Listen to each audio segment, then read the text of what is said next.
it's Dr. Amanda with Straightsmile Solutions, straightsmilesolutions.com. I feel like I've already gone over this a lot about informed consents, and this is going to be part of the whole series we're doing on how to avoid getting sued or how to avoid getting a board complaint.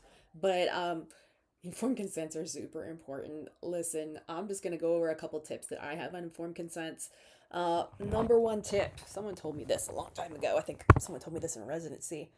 I don't care who you work for, who you work with. I don't care who the office manager is. I don't care who the treatment coordinator is, who the owner or dentist is.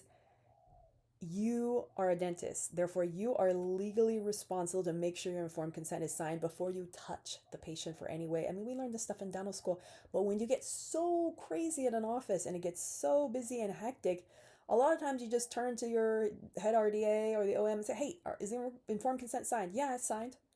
Nah, nah, because guess what?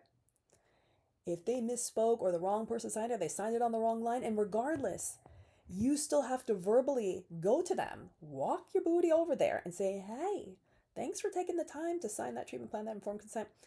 I just want to sit with you for a few minutes and see if you have any questions on any of these lines. And a lot of times they'll say, no, I'm good, I'm kind of fine. That's cool. And if it's a super straightforward treatment, that's cool. And then I sign below it. I don't care if there's no line to sign below it. You sign below it and date it and print your name anyways below it. You do it because part of the issue, and again, I'm going over a lot. I'm just really digging into the whole lawsuit thing in ortho, and I did it a long time ago, and I'm digging into again because standard of care has changed. We went over standard of care in the previous videos. We went over who makes the standard of care. It's 2026 now. Yeah, like it doesn't matter if they misspoke. It don't matter. It's on you. It's your job to check. You don't touch that patient until you say, let me see the documents. And to be honest, as much as I might be a little bit on the autistic spectrum and stuff, that is something that everyone who's worked with me knew that I would never touch the patient. I don't care how much I trust you. Don't you trust me, doc? No, I don't. I trust my livelihood better. I always must see it. I will make sure that's the patient's real name. I will double check. I'll make sure the patient's over 18. Someone under 18 can't sign it. You better be their parent. Are you their parent? Who are you? Who are you to the patient? I'll ask.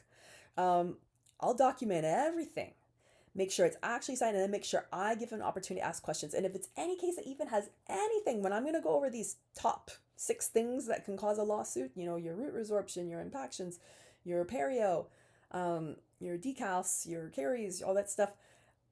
If there's anything on them that's that's a small risk, number 6, upper right 3 is slightly tipped and slightly angled and slightly overlapping the upper right 2. Yeah, it's at a risk for root resorption. Yeah, it is. It's at a risk for impactions. Yeah, it is. That tooth that has a 3.54 millimeter pocket or has a little recession, yeah, it's at a risk for recession. Let's talk about this. I'm going to say, look, do you mind if I spend 2 or 3 minutes with you just going over a few things that might pop out at me that could pop, just want to go over a few things that I want to highlight. Or the other thing you can do, you can grab your highlighter and make stars on a few of them ahead of time and just say, hey, look, these are a few issues that I would like to go over and see if you have any additional questions. They might be more significant. In this case, can we go over this? Now, if it's something more than just a little, you should have a supplemental. And it should also be in your treatment plan. So there should be 3 different ways that this should pop up to the patient, not just this long, boring informed consent.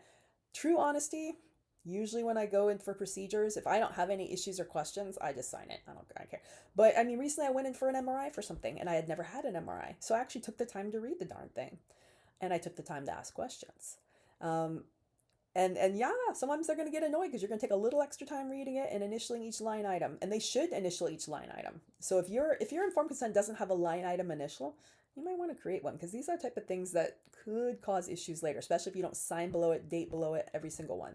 So remember PAR question mark or risk benefits alternatives question mark. That's part of the informed consent. They should know all that. Supplementals if needed. I think you guys got the basics, but yeah, you better make sure you have one and it needs to be in their language. If English is not their native language, you can ask them, would you like an informed consent? Do you feel proficient in English or would you like one and would you want us to get it translated?